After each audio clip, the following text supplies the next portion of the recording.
Hey guys, Harley Vetman here. Well, it finally happened to me. Got a C5 with about 80,000 miles.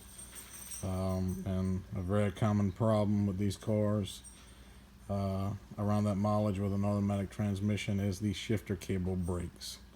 There's a couple failures, three failures that I've seen on the internet and personally with these cables. Um, Number one being the end grommets, of course, notorious GM problem. The little plastic end grommets dry rot, crumble, and fail.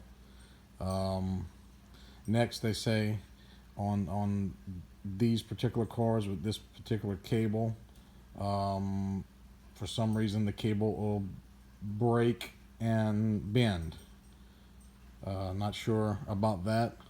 The third failure that I found out myself, because it's what happened with mine, is the adhesive that connects the actual cable housing to the end that goes on the transmission failed, and the cable housing was able to pull out of that end. Besides the actual grommets failing by the transmission, that was my ultimate problem.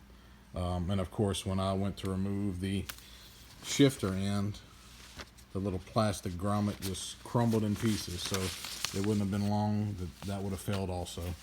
Um, so you're gonna see a lot of stuff on the internet about how you can fix this problem. I'm here to tell you that if you see anything about changing this cable out without lifting the car up and removing the exhaust and removing the power tube cover, I do not see how that's physically possible, because there is a bracket that is tack welded to the car by the gear shifter that this little housing connects to.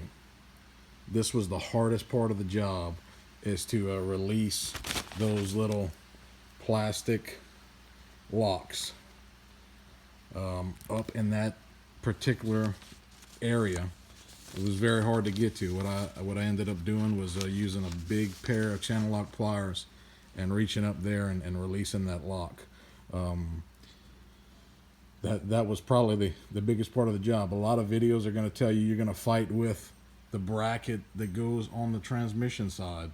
I didn't find it was that hard at all, especially when I used a long extension to reach that top nut. It didn't take me that long at all on that end.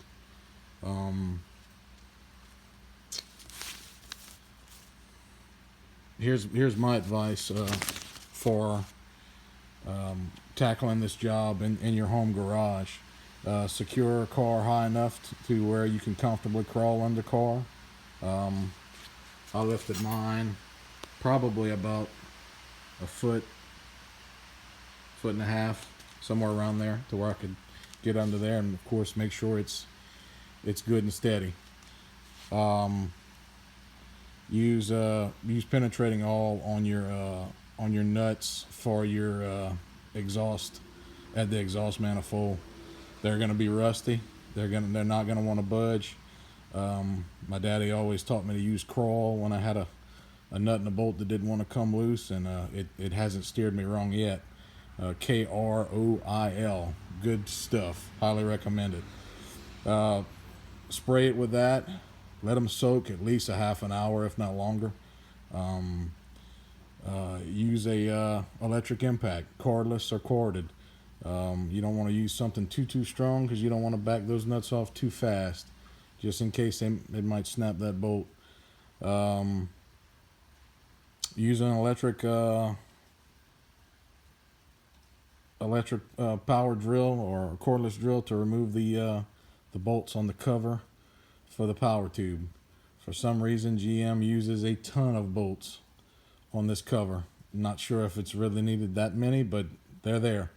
But a cordless drill, pop them right off. 5/16 socket is what I used on that. Again, that bracket by your gear shifter, you may find will be the toughest part of the job. I did. And like I said, use a long extension, because some videos will tell you that top nut of the bracket of the transmission will be the toughest part. If you use a long extension on that top nut, I think you'll be fine. Hope this helps, and enjoy your Vette.